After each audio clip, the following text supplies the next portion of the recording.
So yesterday we discovered that Zero had dug Stanley's hole for him while he was off dealing with the warden. Now we'll see what happens next. Chapter 22.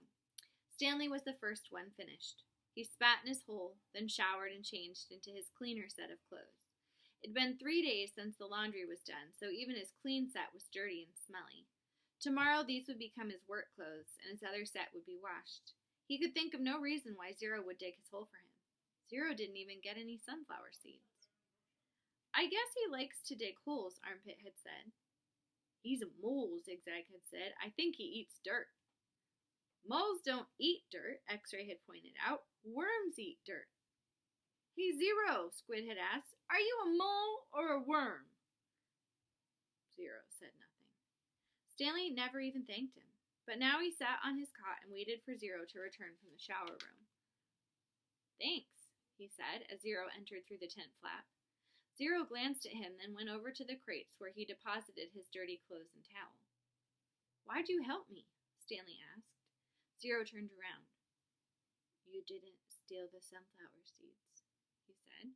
So, said Stanley, neither did you. Zero stared at him. His eyes seemed to expand, and it was almost as if Zero was looking right through him. You didn't steal the sneakers, he said. Stanley said nothing. He watched Zero walk out of the tent. It was, if anybody had X-ray vision, it was Zero.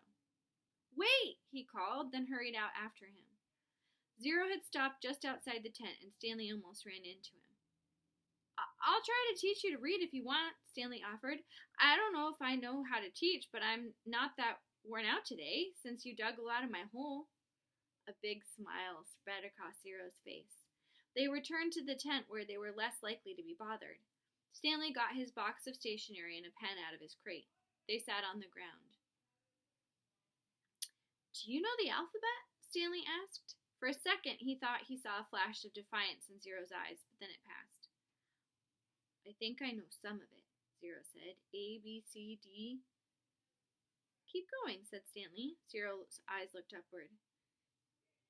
E, F, said Stanley. G, said Zero. He blew some air out of the side of his mouth. H, I, K, P? H-I-J-K-L, Stanley said. That's right, said Zero. I've heard it before, I just don't have it memorized exactly. That's all right, said Stanley. Here, I'll say the whole thing just kind of to refresh your memory, then you can try it. He recited the alphabet for Zero, then Zero repeated it without a single mistake. Not bad for a kid who had never seen Sesame Street. Well, I heard it before somewhere, Zero said, trying to act like it was nothing, but his big smile gave him away. The next step was harder. Stanley had to figure out how to teach him to recognize each letter. He gave Zero a piece of paper and took a piece for himself. I guess we'll start with A. He printed a capital A, and then Zero copied it on his sheet of paper. The paper wasn't lined, which made it more difficult, but Zero's A wasn't bad, just a little big. Stanley told him he needed to write smaller, or else they'd run out of paper real quick. Zero printed it smaller. Actually, there are 2 ways to write each letter, Stanley said, as he realized this was going to be even harder than he thought. That's a capital A, but usually you'll see a small a. You only have capitals at the beginning of a word, and only if it's the start of a sentence or if it's a proper noun like a name. Zero nodded as if he understood, but Stanley knew he had made very little sense. He printed a lowercase a and Zero copied it. So there are 52, said Zero. Stanley didn't know what he was talking about. Instead of 26 letters, there are really 52. Stanley looked at him, surprised. I guess that's right. How'd you figure that out? He asked. Zero said nothing. Did you add? Zero said nothing. Did you multiply? That's just how many there are, said Zero. Stanley raised and lowered one shoulder.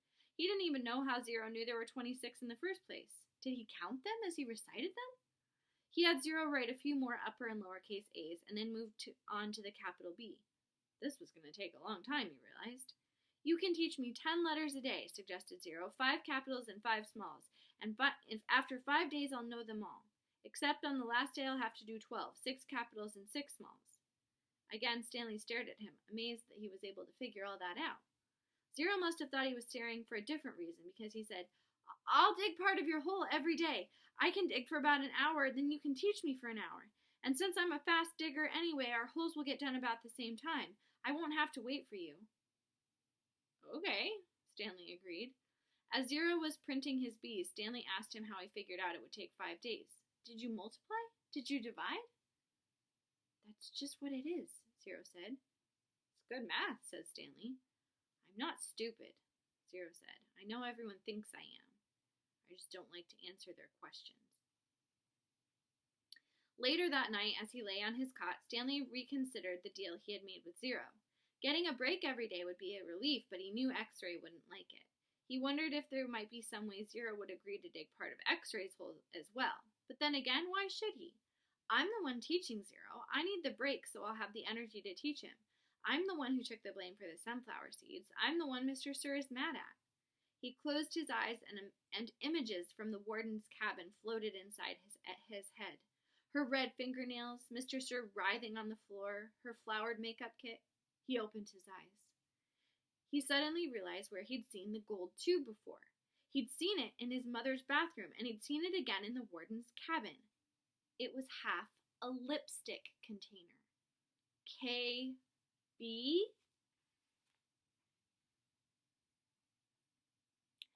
Now, who might have had a lipstick container with the initials K.B.? K.B.? He felt a jolt of astonishment. His mouth silently formed the name.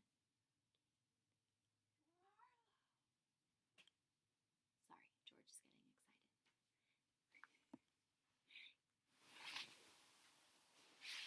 Say hi, Georgie. Kate Barlow.